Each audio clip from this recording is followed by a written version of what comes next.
90.4 पर मैं हूं अंजलि। शो चल रहा है एक खास मुलाकात और मेरे साथ आज के इस खास शो में वाकई एक बहुत ही अमेजिंग पर्सनालिटी है हमारे साथ हिंट रेडियो 90.4 के स्टूडियो में, जिनका इंट्रोडक्शन वो खुद स्वयं आपको देंगी। मैं सिर्फ उनका नाम बता देती हूँ। तो आज हमारे साथ है डॉक्टर आंचल मिश्रा, जो आपको एजुकेशन के बारे में बहुत सारी इम्पॉर्टेंट बातें बताने वाली हैं।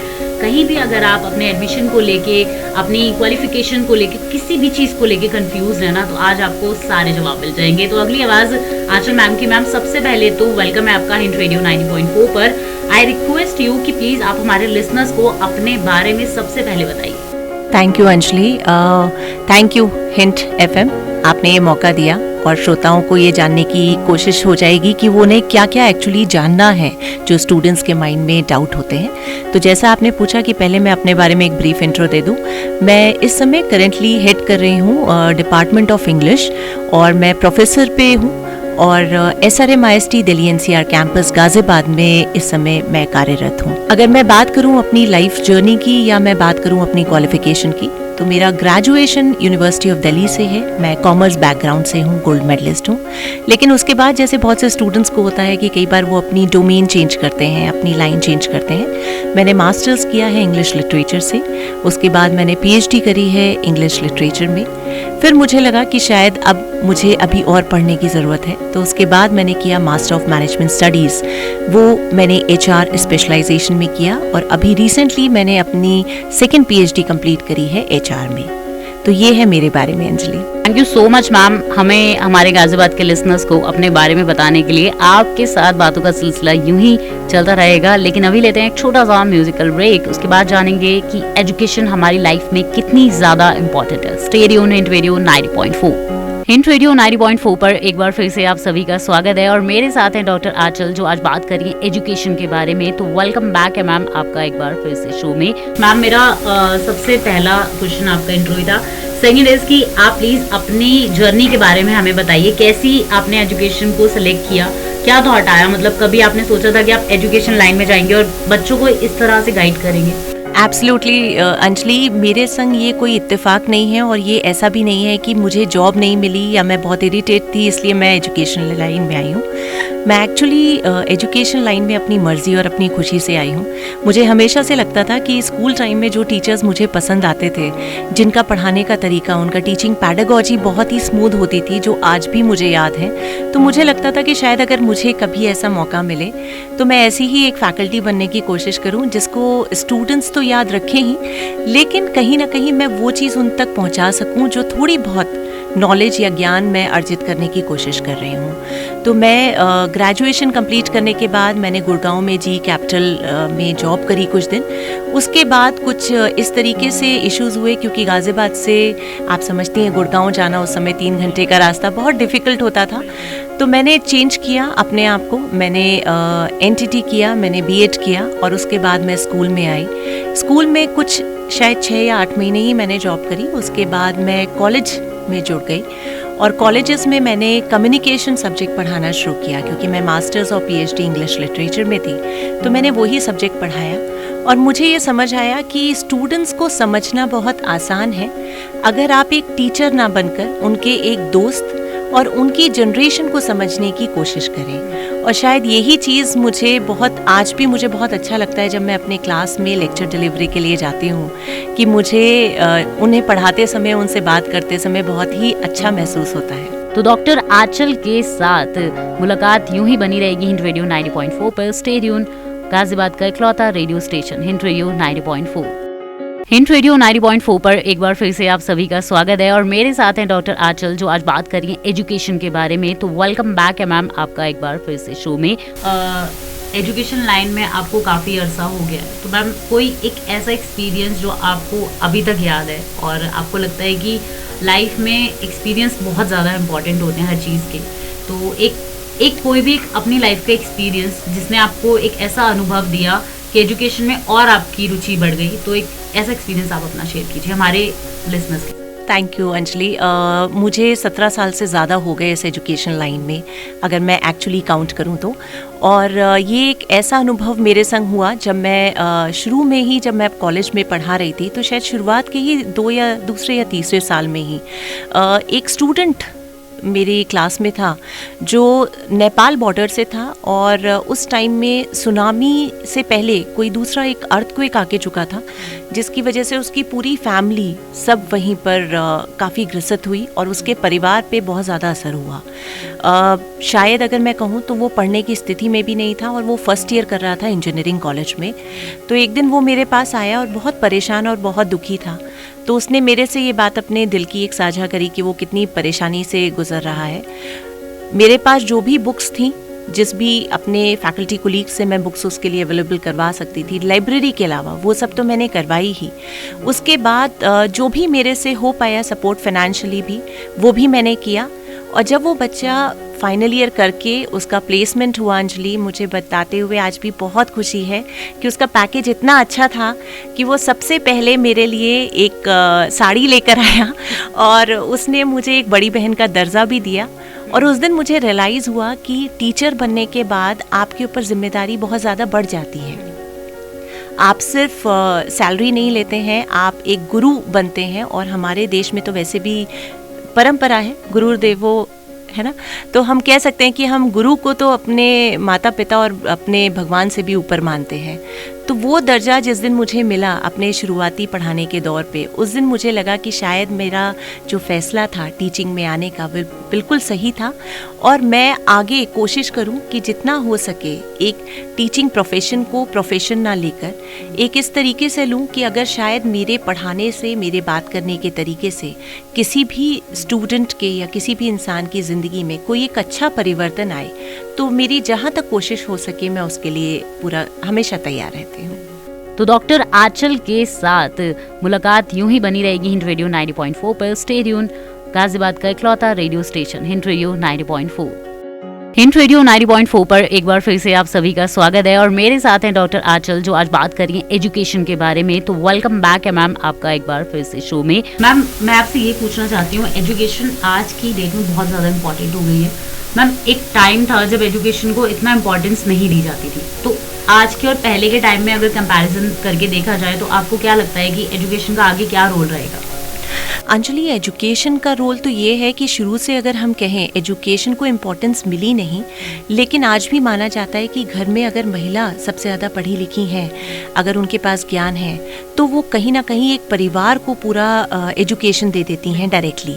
तो इसी तरीके से आने वाला जो समय है वो एजुकेशन के ऊपर ही पूरी तरह डिपेंडेंट है, क्योंकि जो आजकल टफ कंपटीशन है, चाहे हम जॉब्स को लेकर कहें, चाहे स्कूल और कॉलेजेस में एडमिशन को लेकर कहें, जिस तरीके का इस समय माहौल है पूरी दुनिया में, तो अगर आप एजुकेटेड नहीं हैं, अगर आपके पास नॉलेज नहीं है, तो आपके लिए आगे बढ़ने के लिए ज़रूरत बहुत ज़्यादा एक सीमित आपके लिए फ्यूचर रह जाएगा। तो मैं यही कहूँगी कि इस समय बहुत ज़्यादा ज़रूरी है हर बच्चे के लिए कि वो अपनी एजुकेशन को सबसे पहले प्रायोरिटी दे और जो भी सब्जेक्ट्स वो ले रहे हैं उसकी पूरी नॉलेज, इन डेप्थ नॉलेज लेने की कोशिश करें। तो डॉक्टर आंचल के साथ मुलाकात यूं ही बनी रहेगी हिंट रेडियो 90.4 पर। स्टे ट्यून, गाजियाबाद का इकलौता radio station hint radio 90.4। Hint radio 90.4 पर एक बार फिर से आप सभी का स्वागत है और मेरे साथ हैं डॉक्टर आंचल, जो आज बात कर रही हैं एजुकेशन के बारे में। तो वेलकम बैक है मैम आपका एक बार फिर से शो में। और मेरा अगला सवाल है, नॉलेज एक बहुत इंपॉर्टेंट चीज़ है एजुकेशन में, जिसकी मुझे लगता है कि बच्चे सब्जेक्ट्स तो सेलेक्ट कर लेते हैं बट उनको पता नहीं होता कि उन्होंने क्या लिया है। एंड एक टाइम आता है जब वो कंफ्यूज हो जाते हैं कि हमें ये नहीं लेना चाहिए था। लेकिन यहाँ पे रोल पेरेंट्स का भी होता है। पेरेंट्स प्रेशर बनाते हैं कि आपको साइंस लेनी है, कॉमर्स लेनी है, बट बच्चे को लेनी होती है आर्ट्स। तो इस पर आप क्या कहना चाहेंगे? अंजलि, ये जो आपने अभी इस समय एक क्वेश्चन पूछा है, ये मेरी पर्सनल लाइफ से बहुत ज़्यादा जुड़ा हुआ है। अगर मैंने जैसे अपनी जर्नी बताई शुरुआत में, मैं खुद कॉमर्स बैकग्राउंड से हूँ, फिर मैंने मास्टर्स किया ह्यूमैनिटीज़ में, और मेरी फैमिली में ज़्यादातर सभी लोग साइंस बैकग्राउंड से हैं, डॉक्टर्स हैं, इंजीनियर्स हैं। तो ये जो आप फैमिली का प्रेशर और रिलेटिव्स का प्रेशर बता रहे हैं, ये सब आई थिंक इंडिया नहीं, इंडिया के बाहर भी हर जगह है। लेकिन इसमें सबसे इम्पॉर्टेंट रोल है पेरेंट्स का। जैसा आपने खुद अभी कहा, अगर आपके पेरेंट्स आपको सपोर्ट करते हैं, अगर वो एक स्टूडेंट को समझते हैं कि मेरा बच्चा एक्चुअली किस लाइन में जाना चाहता है और जो लाइन वो ले रहा है उसके लिए कौन से सब्जेक्ट्स ऐसे हैं जिसको पढ़ना उसके लिए ज़रूरी है, तो शायद वो चीज़, वो लाइन लेना पेरेंट्स के लिए और बच्चे के लिए भी बहुत आसान हो जाता है। और मुझे ये लगता है कि प्रेशराइज करके कोई फ़ायदा नहीं है। आप 11th-12th में साइंस दिलवा देते हैं बच्चे को, पेरेंट्स या रिलेटिव्स, क्योंकि पूरे परिवार में सब डॉक्टर्स हैं या इंजीनियर्स हैं, तो उसको देखते हुए आपने बच्चे को ज़बरदस्ती एक साइंस या कॉमर्स कोई भी एक बैकग्राउंड दिलवा दिया। अब बच्चा उसमें इंटरेस्टेड नहीं है तो वो 100% दे नहीं पा रहा है, उसे चीज़ें याद नहीं हो रही हैं। फिर वहीं परिवार में कंपैरिजन शुरू हो जाता है कि देखिए दूसरे हमारे रिलेटिव का बच्चा तो इतने मार्क्स ला रहा है और आपके कम है, तो वो कहीं ना कहीं बच्चे को डीमोटिवेट करता है, डिप्रेस करता है। और शायद आज के टाइम में अगर हम देखें तो डिप्रेशन रेट इसीलिए ज़्यादा बढ़ता जा रहा है जहाँ जिस परिवार में पेरेंट्स अपने बच्चे की समझ को ट्रस्ट नहीं कर रहे हैं या उसके ऊपर विश्वास नहीं कर पा रहे हैं। तो मैं यही कहूँगी कि इस समय ज़रूरी है कि पेरेंट्स अपने बच्चों के ऊपर ट्रस्ट करें और ये समझें कि बच्चा जो भी लाइन लेना चाह रहा है वो कभी भी चेंज कर सकता है। ऐसा नहीं है कि आप साइंस से हैं तो आप कॉमर्स नहीं ले सकते, आप कॉमर्स से हैं तो ह्यूमैनिटीज़ नहीं ले सकते हैं। बहुत से लोगों के माइंड में ये होता है कि आर्ट साइड या ह्यूमैनिटीज़ वही लेते हैं जो बिलो एवरेज बच्चे हैं या स्कूल में वो क्लियर नहीं कर पा रहे हैं। पर अगर आप देखें तो जितने भी यूपीएससी के कैंडिडेट्स हैं वो सारे ह्यूमैनिटीज़ से होते हैं।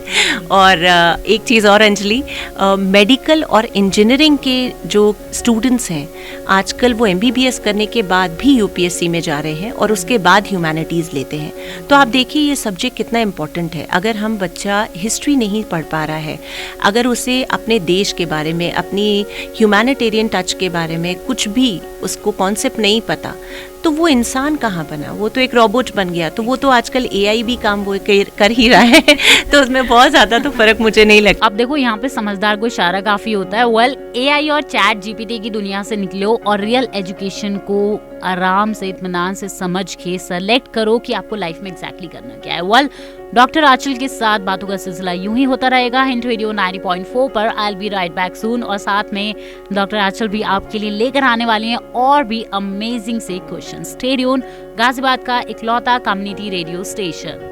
वेलकम बैक हिंट रेडियो 90.4 पर। This is me Anjali and tuning किया है आपने एक खास शो हमारे साथ जिसमें है आज प्रोफेसर डॉक्टर आंचल हमारे साथ में और एजुकेशन के बारे में हम लोग बातचीत कर रहे हैं। वेल, यहाँ पर साइंस, कॉमर्स, आर्ट्स को लेके बहुत ज़्यादा कंफ्यूजन होती है। तो मैम, अभी जैसे कि देखा जाता है साइंस, कॉमर्स एंड आर्ट्स क्या है, ये बच्चे अभी भी कंफ्यूज हैं कि मतलब वो सोचते हैं चलो कॉमर्स ले लेते हैं सीए बनेंगे, साइंस ले लेते हैं डॉक्टर बनेंगे, आर्ट्स ले लेते हैं कुछ मजेदार करेंगे इंटीरियर डिजाइनर बनेंगे। लेकिन एक टाइम आता है जब वो वही अपने ही थॉट को लेके कंफ्यूज हो जाते हैं। तो यहाँ पे टीचर्स का क्या रोल रहता है, बच्चे को क्या उन्हें गाइड करना चाहिए ये स्ट्रीम सेलेक्ट करने से पहले या पेरेंट्स को करना चाहिए? बिल्कुल अंजलि, मुझे लगता है कि इस चीज़ के लिए जब बच्चा सबसे पहले अपने पेरेंट्स या टीचर्स से किसी से भी बात करे कि वो किस लाइन में जाना चाहता है, लेट्स से मेडिकल में, इंजीनियरिंग में, या पायलट बनना चाहता है या यूपीएससी क्लियर करना चाहता है, तो पेरेंट्स या टीचर्स जो भी जिनसे भी वो कंसल्ट कर रहे हैं उनके ऊपर बहुत बड़ी जिम्मेदारी है कि उनके पास जो भी नॉलेज हो उसे नॉन बायस्ड होके शेयर करें। इसलिए नहीं कि उन्होंने अपनी लाइफ में क्या एक्सपीरियंस किया, कई बार हर इंसान का अनुभव अलग होता है, उनके सर्कमस्टांसेस अलग होते हैं। सपोज किसी ने यूपीएससी ट्राई किया लेकिन वो क्लियर नहीं कर पाए, तो क्या वो यही सलाह दें कि यूपीएससी क्लियर नहीं होगा तो इसलिए यूपीएससी मत लो? मुझे पर्सनली ये लगता है कि शायद ये गलत है। माता पिता को अपने सपनों को बच्चों के ऊपर ना तो थोपने की ज़रूरत है और ना ही उन्हें गलत राय दें। उन्हें बहुत क्लियरली कहें कि बेटा इस चीज़ के लिए आपको इतनी मेहनत करनी है, क्या आप मेडिकली उसके लिए फ़िट हैं? पहली चीज़, क्या आपका बच्चा खुद का मेडिकली उतना स्ट्रेन ले सकता है? दूसरी चीज़, क्या जैसे यूपीएससी है या मेडिकल है, तो अगर हम कॉमर्स की बात करें तो आप भी समझते हैं अकाउंट्स, लॉ, स्टैटिस्टिक्स के लिए एनालिटिकल एबिलिटीज़ क्लियर होना बहुत ज़रूरी है। अगर हम मेडिकल की बात करें तो बच्चे का प्रैक्टिकल होना बहुत ज़रूरी है। अगर हम ह्यूमैनिटीज़ की बात करें तो बच्चे को चीज़ों को समझना और उसके बारे में इंटरेस्ट लेना और थ्योरी को पढ़ना, उस चीज़ में इंटरेस्ट अगर है तब वो ह्यूमैनिटीज़ ले। तो शायद पेरेंट्स और टीचर्स का ये जो सबसे पहले जिम्मेदारी है वो यही है कि वो बच्चे से पहले इस तरीके से सवाल करें जिससे जब वो उसको राय दें या सजेशन दें तो उनके लिए भी बहुत कुछ क्लियर हो जाएगा कि वो बच्चा जो कंफ्यूज्ड है उसको वो क्या एक्चुअली खुद करना चाह रहा है। दूसरी चीज़, जब स्टूडेंट कोई भी इस समय जैसे प्री बोर्ड्स हैं 12th के लिए, तो वो बहुत बच्चे कंफ्यूज्ड हैं क्योंकि लास्ट ईयर से CUET स्टार्ट हो गया है यूनिवर्सिटी ऑफ दिल्ली के लिए, सेंट्रल यूनिवर्सिटीज़ के लिए। लेकिन प्राइवेट यूनिवर्सिटीज़ अगर बच्चा लेता है या डीम्ड टू बी यूनिवर्सिटी लेता है तो ऐसे बहुत से पैरामीटर्स हैं जो बच्चे के लिए जानना ज़रूरी है, जो पेरेंट्स के लिए जानना ज़रूरी है। सबसे पहले होती है NIRF रैंकिंग। वो रहती है पूरे देश में नेशनल रैंकिंग फ्रेमवर्क कि एक कॉलेज, एक यूनिवर्सिटी, उसकी रैंकिंग क्या है। तो अगर रैंकिंग जितनी हाईएस्ट होगी इसका मतलब है वो कॉलेज, वो deemed to be university private level पे बहुत हायर पोजीशन पे है, उनका इंफ्रास्ट्रक्चर अच्छा है, एकेडमिक्स पे वो ध्यान देते हैं। अगर हम बात करें दूसरे पैरामीटर की तो वो आता है NAAC। NAAC एक तरीके का एक्रेडिटेशन है जो यूनिवर्सिटीज़ करवाती हैं, गवर्नमेंट ऑफ इंडिया उसको आके चेक करते हैं और उसके बाद उसमें बहुत ही माइन्यूटली चेक किया जाता है कि यूनिवर्सिटी में जो भी चीज़ बताई जा रही है वो किस लेवल की अवेलेबल है। तो मैं यही कहूँगी कि इन 2 पैरामीटर्स पे एक स्टूडेंट को ध्यान देना बहुत ज़रूरी है, जो किसी भी यूनिवर्सिटी की वेबसाइट पे जाके वो देख सकते हैं। जैसे अगर मैं यूनिवर्सिटी की बात करूँ जहाँ मैं ही कार्यरत हूँ, SRMIST दिल्ली NCR कैंपस में, तो उसकी NIRF रैंकिंग 18th है ऑल ओवर इंडिया और जो उसका NAAC एक्रेडिटेशन है वो A++ है। अब इसके क्या मायने हैं वो भी मैं आपका 2 मिनट और लूँगी। NAAC A++ का मतलब है अगर NAAC एक्रेडिटेड है इसका मतलब जो वर्ल्ड वाइड कंपनीज हैं वो प्लेसमेंट्स के लिए आपके कॉलेज में आती हैं। अगर NAAC A++ है तो दुनिया में फॉर्च्यून 500 कंपनीज हैं जो प्लेसमेंट्स के लिए आती हैं और उनका जो पैकेज होता है वो बहुत ही अच्छा होता है और इंटरनेशनल लेवल का होता है। तो अगर यूनिवर्सिटी NAAC A++ है, जैसे SRMIST दिल्ली NCR कैंपस है, तो वहाँ पर कंपनीज ही वो आती हैं जिनका पैकेज बहुत हाई लेवल पे है। अगर कोई भी कॉलेज NAAC एक्रेडिटेड नहीं है या A लेवल पे नहीं है या A+ पे नहीं है तो वहाँ पर बहुत ही मीडियोकर कंपनीज आएंगी या फिर ये भी हो सकता है कि वहाँ प्लेसमेंट के लिए कंपनी आए ही ना, और वो एक बच्चे के फ्यूचर से खिलवाड़ होता है। तो मेरा एक सजेशन यही रहेगा हमारे जितने भी आपके हिंट के श्रोता हैं उनके लिए कि जो भी बच्चा आगे पढ़ाई के लिए सोचे अपने ग्रेजुएशन के लिए, अगर आप सेंट्रल या स्टेट यूनिवर्सिटी के अलावा सोचते हैं तो हर यूनिवर्सिटी की वेबसाइट पे जाके ये 2 पैरामीटर ज़रूर चेक करें कि उनकी NIRF रैंकिंग कितनी है और वो NAAC एक्रेडिटेड हैं या नहीं है, और अगर हैं तो किस पैरामीटर में या किस ग्रेड में आते हैं। तो मैम के साथ बातें और भी होती रहेंगी रोमांचक सी, मेरे यानी अंजलि के साथ हिंट रेडियो 90.4 पर। स्टे ट्यून्ड, गाजियाबाद का इकलौता community radio station. Welcome back hint radio 90.4 पर। This is me Anjali and tuning किया है आपने एक खास शो हमारे साथ जिसमें है आज प्रोफेसर डॉक्टर आंचल हमारे साथ में और एजुकेशन के बारे में हम लोग बातचीत कर रहे हैं। Ma'am, my next question is कि बोर्ड्स के बाद बच्चे बड़े कंफ्यूज होते हैं कॉलेज सेलेक्ट करने में, यूनिवर्सिटी सेलेक्ट करने में, तो उस पर आप क्या बोलेंगे? देखिए, यूनिवर्सिटी सेलेक्ट करना, कॉलेज सेलेक्ट करना, अगेन बच्चे का सबसे पहला इंटरेस्ट क्या है, उसको सब्जेक्ट्स के कॉम्बिनेशन कहाँ मिल रहे हैं, क्योंकि बहुत से बच्चे होते हैं जो कॉलेज के नेम पे जाते हैं, बहुत से स्टूडेंट्स होते हैं जो सब्जेक्ट्स के ऊपर जाते हैं। लेट्स से किसी को इंजीनियरिंग करना है बट अगर उसे मैकेनिकल ही लेना है और उसकी पसंद की यूनिवर्सिटी में मैकेनिकल नहीं मिल रहा है तो उसके पास 2 ऑप्शंस हैं, या तो वो उस यूनिवर्सिटी से एडमिशन ले ले जहाँ पर उसको मैकेनिकल नहीं मिल रहा है, या फिर वो उस यूनिवर्सिटी में जाए जहाँ पर उसकी पसंद का सब्जेक्ट है।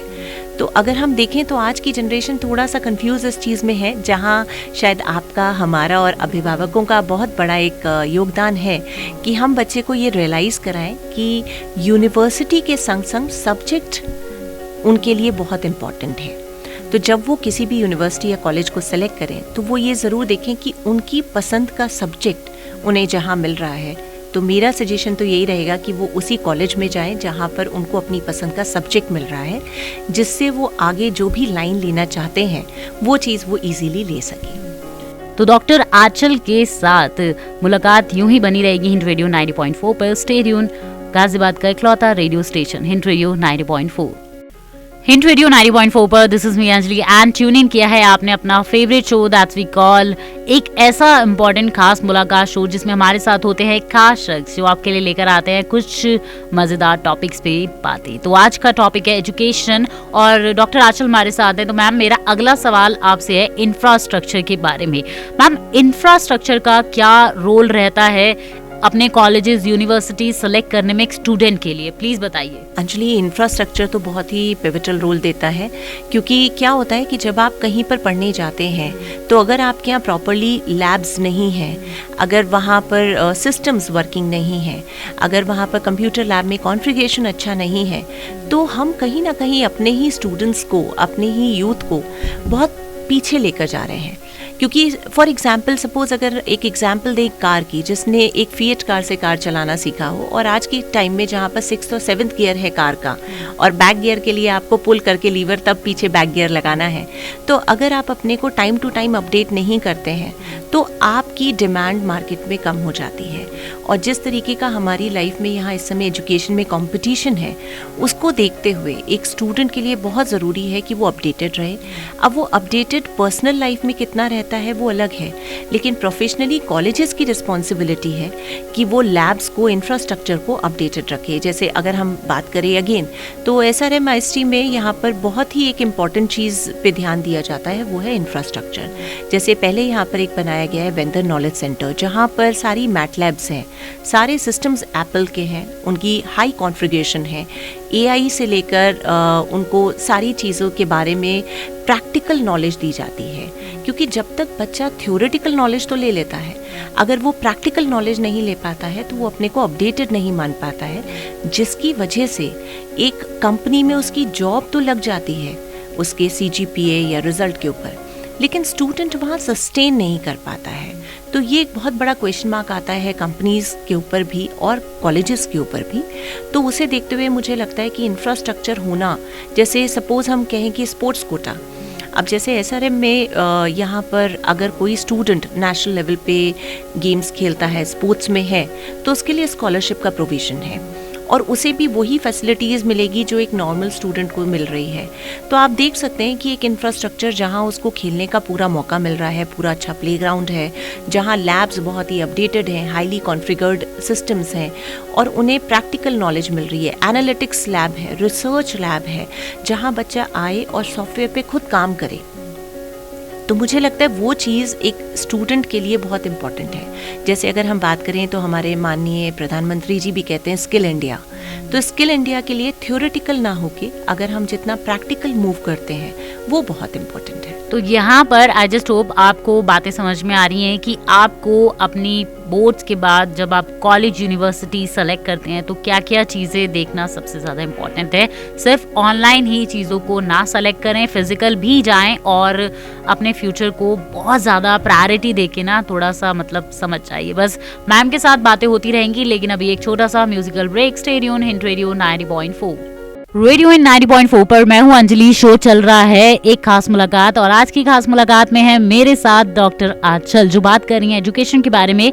तो मैम, एजुकेशन में एक सबसे ज्यादा अहम इम्पॉर्टेंट रोल होता है प्लेसमेंट का, जिसे लेके बच्चे कंफ्यूज होते हैं। काफी कॉलेजेस में बोल के बच्चों को लिया जाता है कि उन्हें प्लेसमेंट मिलेगी, बट काफ़ी जगह ये भी देखा जाता है कि उन्हें प्लेसमेंट नहीं मिलती। इस चीज़ में एडमिशन लेते वक्त उन्हें कहाँ पर सावधानी बरतनी चाहिए, प्लीज़ हमारी लिसनर्स को बताइए। नहीं, ऐसा नहीं है अंजलि। देखिए, ज़्यादातर कॉलेजेस में अगर अगेन हम बात करें तो स्टूडेंट को सबसे पहले 2-3 पैरामीटर्स जो देखते हैं, पहला हो गया NIRF रैंकिंग, दूसरा हो गया NAC और तीसरा होता है कि वहाँ पर प्लेसमेंट का क्या रिकॉर्ड है।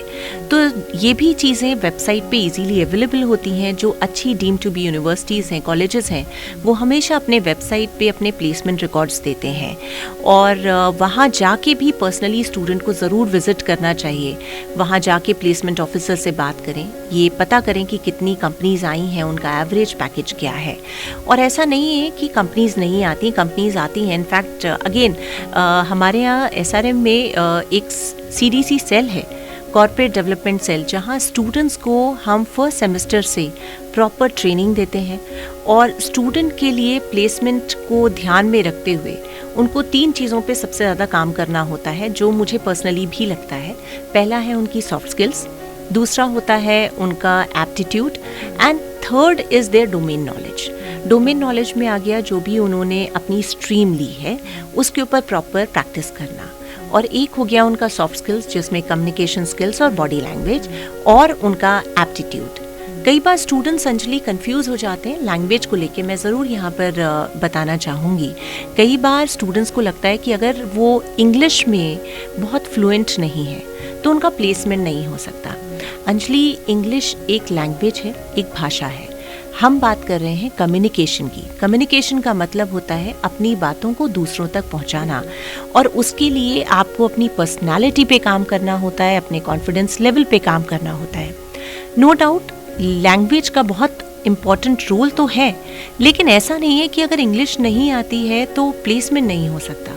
और यही रोल होता है पेरेंट्स का, और सबसे इम्पॉर्टेंट है यूनिवर्सिटीज़ का, कि वो क्या फर्स्ट सेमेस्टर से बच्चे को उस प्लेसमेंट को फेस करने के लिए रेडी कर रही है या नहीं। हिंट रेडियो 90.4 पर आप कहीं मत जाइएगा। अगर कोई सवाल आपका है तो आप मुझसे पूछ सकते हैं हमारे हिंट रेडियो 90.4 के official Instagram and Facebook account पे @हिंट रेडियो 90.4 ऑफिशियल मिल जाएंगे, एंड साथ ही साथ @RJ अंजलि वर्मा, यहाँ पर आप मुझे मैसेज कर सकते हैं। अभी फिलहाल गाने आपके लिए, मुलाकात होती है बस थोड़ी सी देर में। हिंट रेडियो 90.4 पर एक बार फिर से स्वागत है आप सभी का, मेरे यानी अंजलि के साथ। और मेरे साथ है डॉक्टर आंचल, जो आज बात कर रहे हैं एजुकेशन के बारे में कि आप सही टाइम पे सही सब्जेक्ट्स और सही कॉलेजेस कैसे सेलेक्ट कर सकते हैं। तो मैम, यहाँ पर एक बहुत इंपॉर्टेंट सवाल मेरे दिमाग में आ रहा है, वो ये कि स्टडीज़ को ज़्यादा प्रायोरिटी दी जाती है एक्स्ट्रा सर्कुलर एक्टिविटीज़ के और स्पोर्ट्स के ऊपर। तो मैम, क्या ऐसा सोचना सही है? मुझे लगता है कि आज की डेट में, मतलब जिस टाइम में हम आज हैं, 2024 आने वाला है, अभी 2023 खत्म होने वाला है, तो वहाँ पर मुझे लगता है हर चीज़ इंपॉर्टेंट है। फिर वो स्टडीज़ हो या फिर आपके स्पोर्ट्स हो या फिर डिफेंस हो या फिर आपकी डांस, सिंगिंग या जो भी कुछ हो। इस पर आप क्या कहना चाहते हैं, प्लीज बताइए। अंजलि, ये आपने एक ऐसा क्वेश्चन पूछ लिया जो मेरे बहुत दिल के करीब है।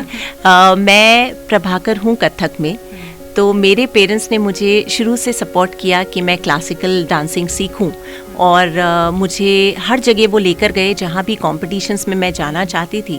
कई बार ऐसा मौका आता था कि स्कूल में next day half yearly exams हैं या यूनिट टेस्ट हैं, तो मुझे याद है मेरे पेरेंट्स जाके एप्लीकेशन लेके प्रिंसिपल मैम से बात करके कि हम एग्ज़ाम पहले दिला देंगे या बाद में दिला देंगे, जैसा आप कहें, पर बच्चे को कंपटीशन में जाने दें। तो उस चीज़ का असर मेरे ऊपर ऐसा हुआ कि कहीं ना कहीं मेरे अंदर कॉन्फिडेंस बढ़ता चला गया। एक अपने पेरेंट्स के ऊपर ट्रस्ट मेरा भी बढ़ा और मेरे पेरेंट्स का भी ट्रस्ट मेरे ऊपर बढ़ा। एक बार ज़रूर स्टार्टिंग में स्कूल्स में काफ़ी डिसिप्लिन को लेकर कि नहीं, स्ट्रिक्टनेस है, हमें तो एग्ज़ाम उसी दिन करना है, ये ज़रूर सुनने को मिला। बट उसके बाद मेरे स्कूल में जो हायर अथॉरिटीज़ थे, उन्हें भी मेरे ऊपर कहीं ना कहीं ट्रस्ट होना शुरू हो गया। तो मैं यही कहूँगी कि आप जब पढ़ाई के अलावा एक्स्ट्रा करिकुलर एक्टिविटीज़ में बच्चे को इन्वॉल्व करते हैं तो वो ओवरऑल डेवलपमेंट देता है। मेरे पेरेंट्स ने मुझे स्पोर्ट्स में भी सपोर्ट किया। मैं डिस्ट्रिक्ट चैम्पियन हूँ टेबल टेनिस में, और बैडमिंटन पे भी मैं डिस्ट्रिक्ट लेवल पे गेम्स खेल चुकी हूँ।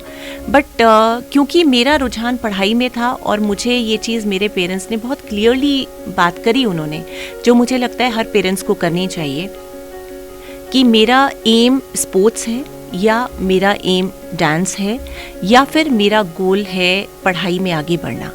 तो जिस एज में उन्होंने मुझसे बात करी, शायद 7th या 8th स्टैंडर्ड में मैं रही थी, तब मुझे ये क्लियर हो गया कि मैं डांस कर रही हूँ अपने लिए, अपनी खुशी के लिए। और स्पोर्ट्स में मैं इसलिए हूँ क्योंकि उसको खेल कर मैं फिज़िकली फिट भी रहती हूँ और मेरे अंदर कॉन्फिडेंस आता है। लेकिन अल्टीमेटली मेरा गोल था कि मैं पढ़ाई में ही आगे बढ़ूँ। तो अगर मैं कहूँ तो मैं 100% सपोर्ट करती हूँ। हो सकता है बहुत से अभिभावक इससे एग्री ना हो, लेकिन मैं ज़रूर ये कहूँगी कि बच्चे को एक्स्ट्रा करिकुलर एक्टिविटीज़ में ज़रूर जाना चाहिए, चाहे वो स्पोर्ट्स हो, चाहे वो डांस हो, चाहे वो सिंगिंग हो, चाहे वो ड्राइंग हो। क्योंकि आप देखिए, जो बच्चा इन चीज़ों में होता है वो खुश रहता है, और जब आप खुश हैं तो आप पढ़ाई भी खुश होके ही करेंगे, क्योंकि आपकी पसंद की एक चीज़ तो हो ही रही है, वो चाहे स्पोर्ट्स है, चाहे वो ड्राइंग है, चाहे वो डांस है। तो वो चीज़ आपकी पर्सनालिटी में बहुत ज़्यादा एक फोकस करती है और आपको ग्रूम करती है। जैसे अगर आप सिंगर हैं तो ऑब्वियसली आप स्टेज पे आए होंगे, अगर स्टेज पे भी नहीं आए तो 10 लोगों के सामने आपने गाने की कोशिश की होगी। तो जब आपने 10 लोगों को फेस किया तो वो कॉन्फिडेंस तो बढ़ा ही। तो कहीं ना कहीं यही चीज़ है स्पोर्ट्स में, ड्राइंग में, डांस में, सिंगिंग में या किसी भी एक्स्ट्रा करिकुलर एक्टिविटी में, कि आपके अंदर वो जो डर होता है, वो जो फियर फैक्टर होता है, जिसे हम कहते हैं स्टेज फियर, वो धीरे धीरे ख़त्म हो जाता है। और जब तक बच्चा कॉलेज में आता है वो स्टेज फियर उसके अंदर नहीं होता, तो उसका कॉन्फिडेंस लेवल हाई होता है और वो चीज़ों को जल्दी सीखने की कोशिश भी करता है। तो देखा आपने, हर चीज लाइफ में इंपॉर्टेंट होती है। डॉक्टर आंचल के साथ बातें होती रहेंगी हिंट रेडियो 90.4 पर। अभी लेते हैं एक छोटा सा म्यूजिकल ब्रेक। जाइएगा कहीं नहीं, सुनते रहिए गाजियाबाद का इकलौता कम्युनिटी रेडियो स्टेशन। और यहाँ पर आप अगर अपनी कोई क्वेश्चन हमसे पूछना चाहते हैं तो पूछ सकते हैं हमारे इंस्टाग्राम के ऑफिशियल आईडीज पर @हिंट रेडियो 90.4 ऑफिशियल के नाम से हम आपको मिल जाएंगे। तो जल्दी से टेक्स्ट कर दीजिए और डॉक्टर आंचल से अपने सवाल का जवाब ले लीजिए।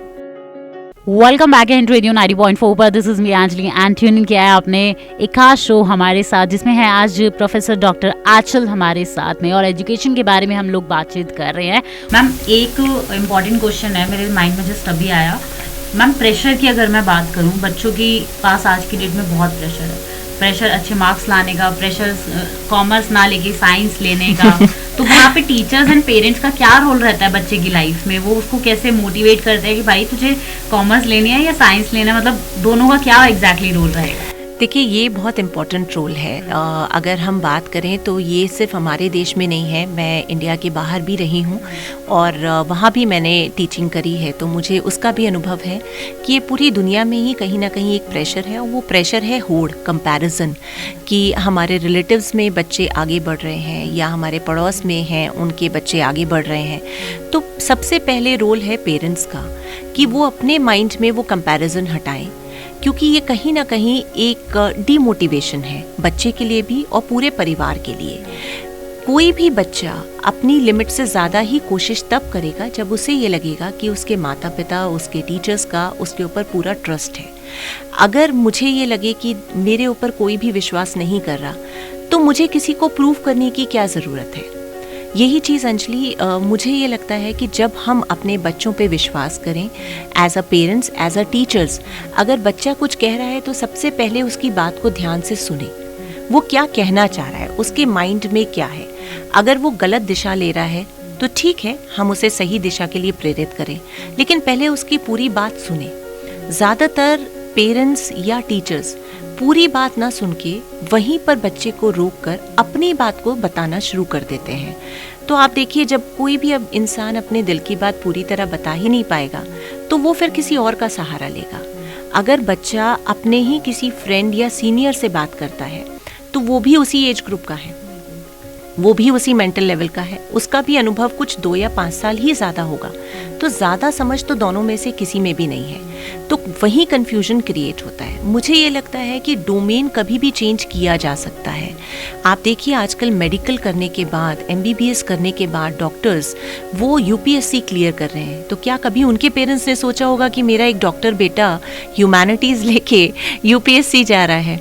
या फिर अगर हम बात करें, जो लोग आर्मी से VRS लेते हैं या SSC के थ्रू डायरेक्टली जाते हैं, वो लोग कितना डोमेन चेंज करते हैं।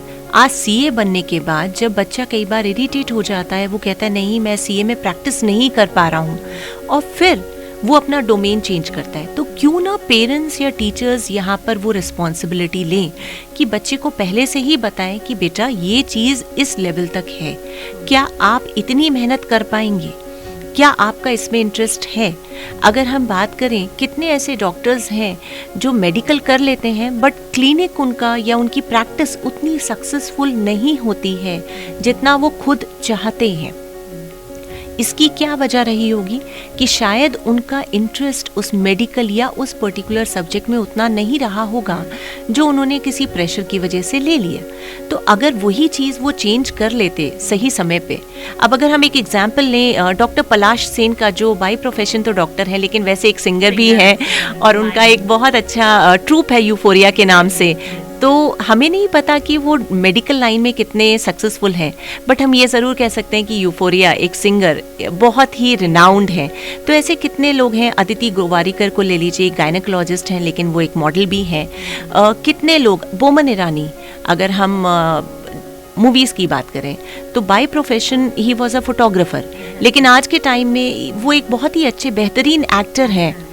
तो ऐसे कितने लोग हैं जिन्होंने कोई भी प्रोफेशन ले लिया किसी भी रीज़न से, लेकिन बाद में उन्हें रियलाइज़ होता है कि वो उस प्रोफेशन के लिए नहीं बने या फिर वो किसी और चीज़ में बेहतर कर सकते हैं। तो मुझे लगता है कि इसमें ऐसे बच्चों को ज़्यादा परेशान होने की ज़रूरत नहीं है, लेकिन हाँ, मैं ये ज़रूर सजेस्ट करूँगी कि ये पॉइंट ऑफ टाइम बच्चों के लिए बहुत क्रूशल है।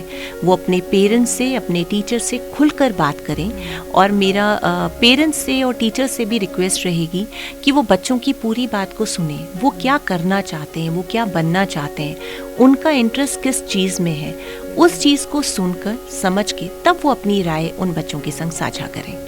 तो यहाँ पे अब कंफ्यूज नहीं होना है।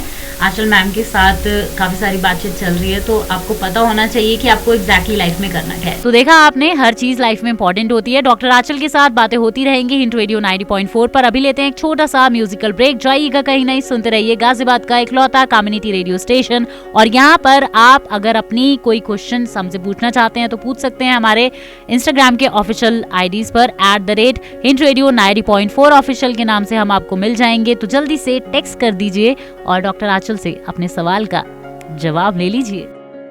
वेलकम बैक हिंट रेडियो 90.4 पर। This is me Anjali and tuning किया है आपने एक खास शो हमारे साथ, जिसमें है आज प्रोफेसर डॉक्टर आंचल हमारे साथ में, और एजुकेशन के बारे में हम लोग बातचीत कर रहे हैं। तो ma'am, my next question is कि हम कोटास के बारे में बात कर रहे थे, तो मैं आपसे जानना चाहती हूँ डिफेंस कोटा के बारे में, बिकॉज ये एक ऐसा कोटा है जिसमें बच्चे आज की डेट में तो बहुत आगे आके इंटरेस्ट दिखा रहे हैं, शो कर रहे हैं। तो मैम प्लीज इसके बारे में थोड़ा सा बताएं।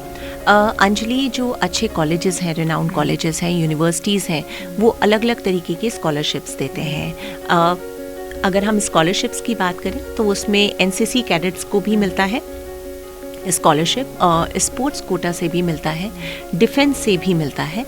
अगर आपकी फैमिली में कोई डिफेंस से है, या आप खुद आपने डिफेंस में कुछ साल बिताए हैं और आपने VRS लिया है, या आप डायरेक्ट शॉर्ट कमीशन के थ्रू वहाँ गए हैं और उसके बाद आते हैं, तो यूनिवर्सिटीज़ उसको पूरा ध्यान देती हैं।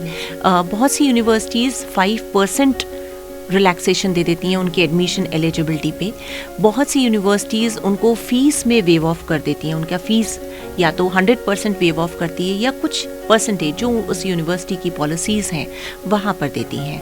तो SRM में भी इस चीज़ को ध्यान दिया जाता है। SRM IST Delhi NCR campus, वहाँ पर भी अगर स्टूडेंट्स नेशनल लेवल पे स्पोर्ट्स में रहे हैं या अभी भी स्पोर्ट्स में हैं, तो उनके लिए वहाँ पर भी स्कॉलरशिप का पूरा प्रोविज़न है। अगर आप NCC कैडेट रहे हैं तो उसके लिए स्कॉलरशिप है। अगर आप डिफेंस में हैं तो उसके लिए भी एक पॉलिसी है, एक रिजर्वेशन रहता है। ऐसी बहुत सी रिनाउंड यूनिवर्सिटी, सेंट्रल यूनिवर्सिटीज़ में भी रहता है और स्टेट यूनिवर्सिटी में भी रहता है। तो स्टूडेंट के पास चांसेस होते हैं कि वो प्रॉपरली यूनिवर्सिटी की वेबसाइट पे जाएं। अगर कोई भी इंफॉर्मेशन उन्हें वेबसाइट पे ना मिले, तो मैं यहाँ ज़रूर कहूँगी अंजलि कि स्टूडेंट्स पर्सनली अपने पेरेंट्स के संग यूनिवर्सिटीज़ में विज़िट करें, वहाँ के इंफ्रास्ट्रक्चर को देखें, वहाँ पर उनके प्रॉपर जो एडमिशन सेल होते हैं वहाँ जाके बात करें कि उनके यहाँ क्या स्कॉलरशिप के प्रोविजंस हैं, राइटिंग में देखें, इन्फॉर्मेशन पूरी लें, और फिर उस चीज़ को वेरीफाई करने के बाद वो आगे बढ़ें। तो ऐसे बहुत से कॉलेजेस हैं जो डिफेंस, NCC, स्पोर्ट्स या एक्स्ट्रा करिकुलर एक्टिविटीज़, जिसे हम ECA कहते हैं, उसका रिलैक्सेशन देते हैं। तो ये एक स्टूडेंट के लिए बहुत अच्छी अपॉर्चुनिटी होती है कि इसके थ्रू उसका एडमिशन भी होता है, उसको स्कॉलरशिप भी मिलती है, प्लस वो आगे बढ़ने के लिए कॉलेज उनको पूरा सपोर्ट भी करता है। तो मैम एक लास्ट क्वेश्चन, आपसे बातें बहुत अच्छी हुई हैं, बहुत ज़्यादा नॉलेज मिली है। मैम एक लास्ट मैसेज हमारे स्टूडेंट्स के लिए, पेरेंट्स के लिए और पूरे गाजियाबाद के लिसनर्स के लिए कि education is very important, confuse ना हो। पढ़ाई आज की डेट में बहुत ज़्यादा अहम हिस्सा है हमारी ज़िंदगी का। तो इस पर मैम एक प्लीज़ एक अंजलि, मैं सिर्फ एक ही लाइन से यहाँ पर अपनी बात को रखना चाहूँगी। जितने भी स्टूडेंट्स जिस भी क्लास के लिए प्रिपेयर कर रहे हैं, बिल्कुल भी प्रेशर लेने की ज़रूरत नहीं है। आपको चीज़ों को समझना है बेसिक लेवल से। ऐसा ना हो कि आपने अपनी बुक्स को, नोटबुक्स को रट लिया है, क्रैम कर लिया है और एग्ज़ाम के नेक्स्ट डे ही आप उसे भूल जाएं। वहाँ प्रॉब्लम आती है। आपको कॉन्सेप्ट को समझना है। जिस दिन आपको कॉन्सेप्ट समझ में आ जाता है, आपकी बेसिक स्किल्स इम्प्रूव हो जाते हैं, उसी दिन आप समझ लीजिए कि आप नॉलेज की सही डायरेक्शन पे चल चुके हैं। आपको बस प्रेशर नहीं लेना है। प्रेशर लेने से आप मेंटली अपने को प्रेशराइज कर रहे हैं, आप परेशान होंगे, आपकी हेल्थ इश्यूज होंगे, प्लस बहुत से लोगों को फियर फैक्टर हो जाता है एग्ज़ाम का। तो वो सारी चीज़ें तभी होती हैं जब आप प्रेशर लेते हैं। बट येस, एक चीज़, एक लास्ट सजेशन मेरी तरफ से, eat healthy and sleep well. Exam time में, क्योंकि ये मंथ एग्ज़ाम्स स्टार्ट होने वाले हैं, तो जितने भी स्टूडेंट्स इस शो को सुन रहे हैं वो टाइम से सोएं, टाइम से उठें और टाइम से अपनी ईटिंग हैबिट्स को रखें। पढ़ाई की वजह से अपनी ईटिंग हैबिट्स और स्लीपिंग मोड पे चेंजेस ना लाएं। जितने आप हेल्दी होंगे माइंड से और हेल्दी होंगे फिजिकली, उतना ही अच्छा आप माइंड कंसंट्रेट कर पाएंगे अपनी पढ़ाई पे। Thank you ma'am, thank you so much for being with us. Thank you Anjali.